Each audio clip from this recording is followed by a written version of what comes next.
काल लागलेल्या विधान परिषद निवडणुकीनंतर त्याचे पडसाद आता कोकणात उमटू लागलेले आहेत।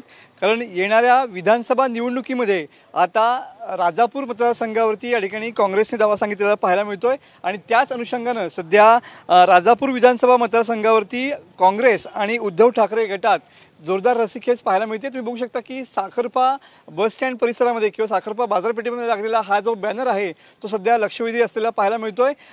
काँग्रेसचे जिल्हाध्यक्ष अविनाश लाड यांनी हा बॅनर या ठिकाणी लावलेला पाहायला मिळतोय।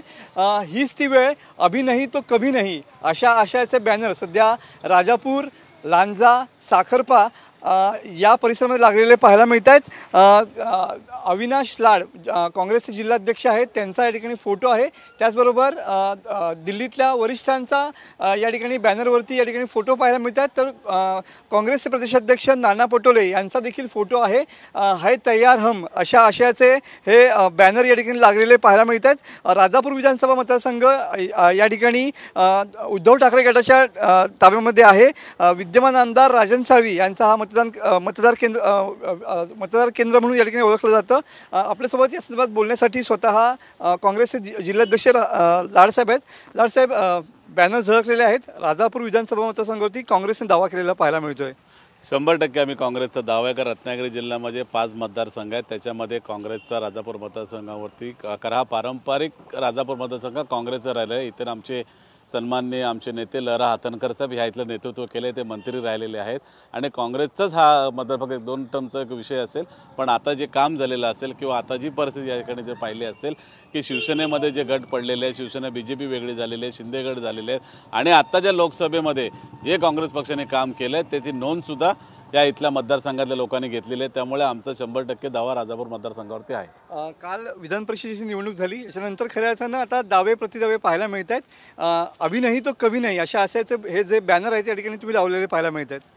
त्याचा अर्थ असा आहे की आज जी लोकशाही जे देशामध्ये जे वातावरण होतं त्याच्यामध्ये महाराष्ट्रामध्ये जे महाविकास आघाडीला जे यश मिळालं त्या यशाची पुनरुक्ती आम्हाला आता करायची आहे की आता हे जे BJP सरकार युती सरकार आहे यांना कायमचं हकवायचं आणि महाविकास सरकार आणायचं आहे।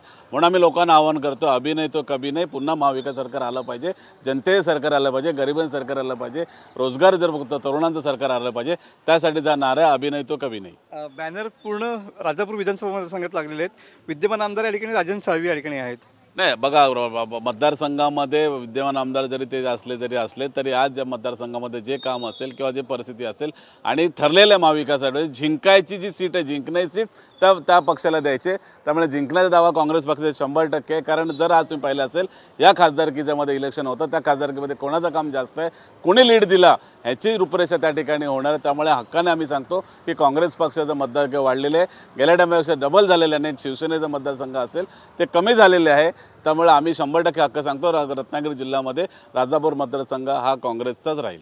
तुम्ही इच्छुक आहात का या मतदारसंघात? 100% इच्छुक, कारण गेल्या टायमा मी लढलो, थोडक्या मतामध्ये पडलेलो। त्यामुळे आता मी 100% या राजापूर मतदारसंघामध्ये मी अख्ख्या ताकद मांडायला पाहिजे गरज नाही।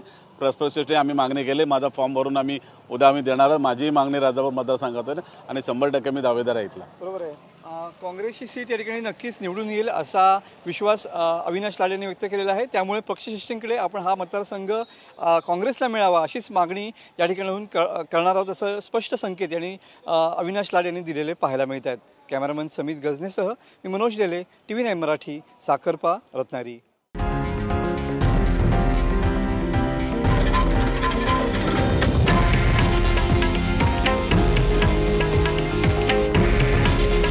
हे आहे देशातील नंबर 1 न्यूज नेटवर्क आणि आपण पाहत आहात TV9 मराठी।